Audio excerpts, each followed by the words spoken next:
Existem poucos nomes em Westeros que carregam tanto peso quanto Daenerys Targaryen. O que poucos imaginam é que esse nome já era lendário muito antes da Mãe dos Dragões lá de Game of Thrones existir. 100 anos antes da Daenerys de Game of Thrones nascer, outra mulher carregava esse mesmo nome e foi responsável por algo que nem dragões, exércitos ou conquistas conseguiram fazer. No exato período em que a nova série O Cavaleiro dos Sete Anos acontece, essa mesma Daenerys está lá viva, respirando, invisível para quem acompanha a jornada de Duncan e Egg, mas sustentando silenciosamente a paz em todo o reino. A Daenerys que a gente conhece pode ter deixado marcas profundas na história, mas o legado da Daenerys original e desse nome foi construído com diplomacia, sacrifício e decisões que mudaram a história de Westeros para sempre. No vídeo de hoje, galera, você vai conhecer a primeira Daenerys, que veio muito antes da Daenerys que você conheceu lá em GOT, e vai descobrir porque ela foi a mulher que conseguiu fazer o que nem Aegon, o Conquistador, foi capaz de fazer. Se esse tipo de história é o que faz amar esse universo tanto quanto eu, já deixa seu like aí embaixo e também se inscreve aqui no Voo Dragão, porque a partir de agora a gente vai mergulhar fundo numa das peças mais esquecidas e importantes de toda a história da Casa Targaryen. Combinado? Então, bora pro vídeo. Antes de continuar o vídeo, só um aviso bem importante, galera. Como vocês sabem, eu vou falar da história dos livros aqui, então eu vou ter que citar alguns spoilers da história original, incluindo aí a revelação muito importante de quem é o nosso menino Egg. Se você não se importa com esse spoiler ou já conhece a história,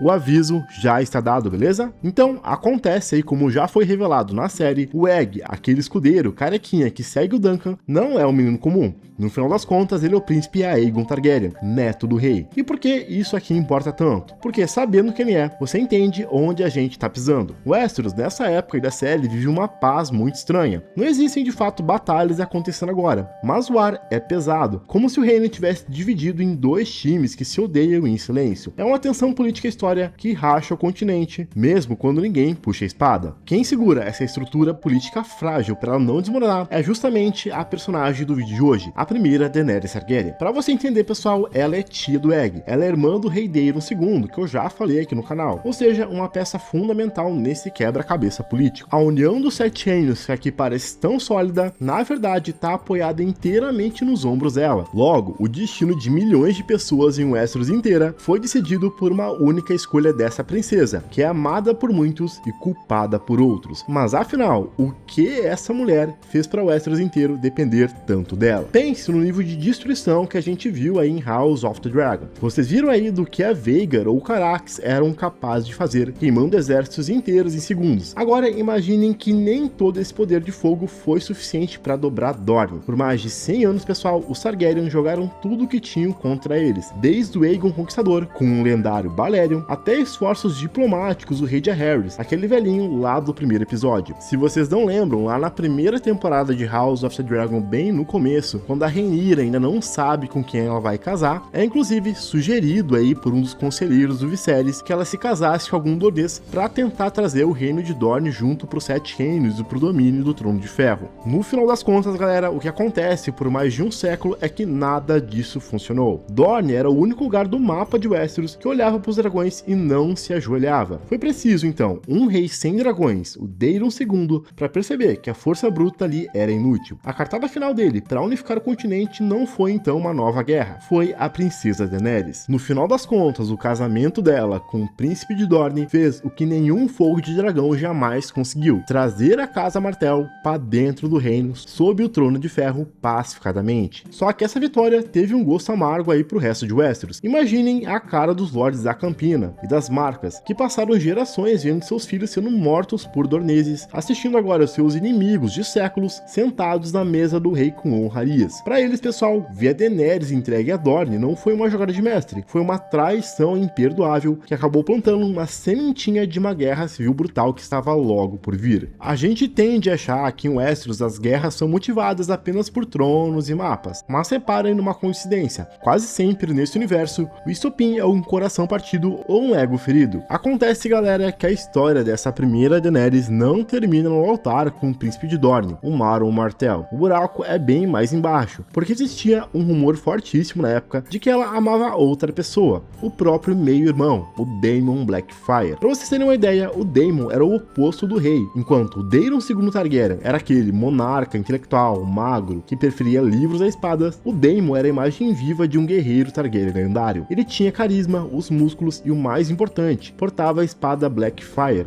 a espada do conquistador.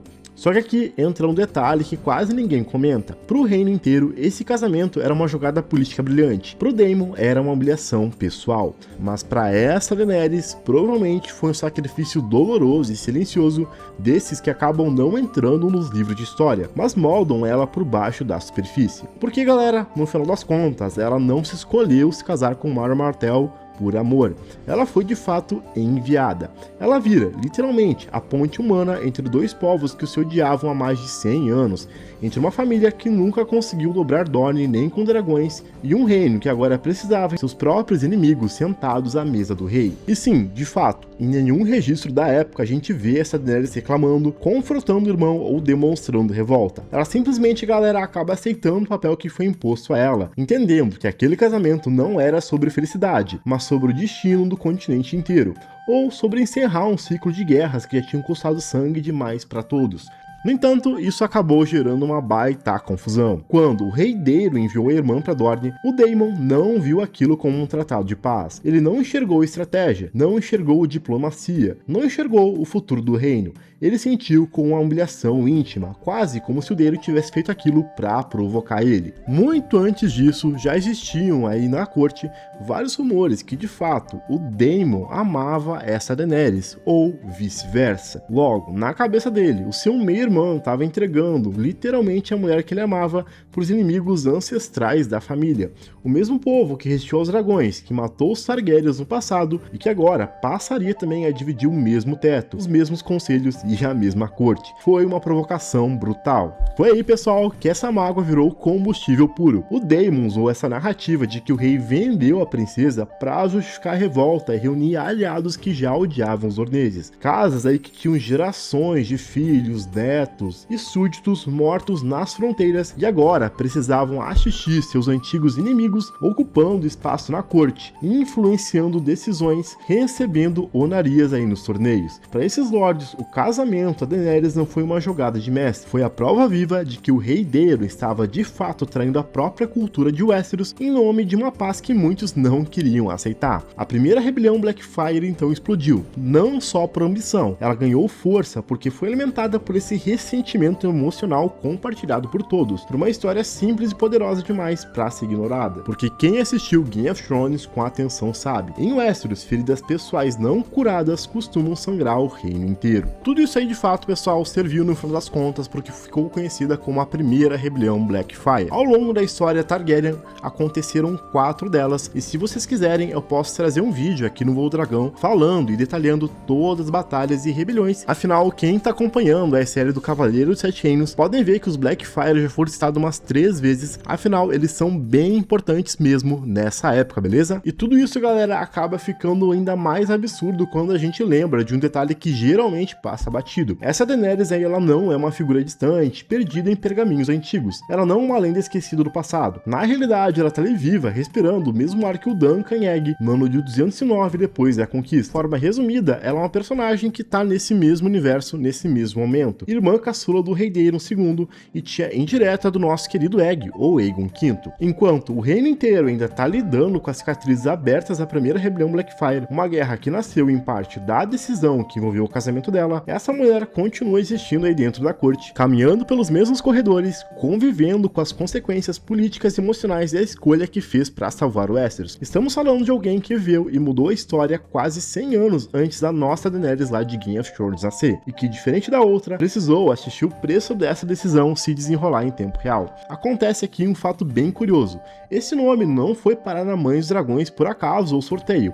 A Rhaenyra Targaryen, que é a mãe da nossa Daenerys de Game of Thrones, escolheu esse nome Daenerys para filha caçula com uma espécie de amuleto desesperado. Para vocês terem uma ideia, a casa Targaryen estava em ruínas depois da rebelião do Robert, e resgatar o nome da princesa que unificou o reino pacificadamente era uma tentativa de trazer aquela era de ouro de volta.